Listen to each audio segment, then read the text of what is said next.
да отидем масово да гласуваме. Но този път наистина масово. Значи не трябва да има такава ниска избирателна активност. Не казвам го малко незадателно, може би, но наистина всички трябва да отидат да гласуваме.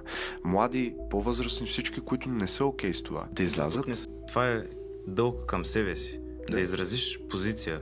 Демократичната процедура за това е да се явиш и да гласуваш на избори. Висока избирателна активност. Когато имаш висока избирателна активност, не може колкото и купен вод, контролиран вод да има. Той няма да има такова значение. Въпросът е такъв, сега да отидем да гласуваме най-малкото, за да намалим купения вод. Защото той купения вод е определено число. Иначе казвам, колкото повече гласуваме, толкова повече ще намалее този вод. По този начин ние си гарантираме, че каквито и да са ни идеологическите различия, като млади, възрастни, измежду студентите и така нататък, ние гарантираме, че тези хора, които злоупотребяват системата, тези хора, които крадат от нея, те няма да си осигурят толкова висок процент. Оттам нататък дайте тези да ги махнем като елементи от българската политика.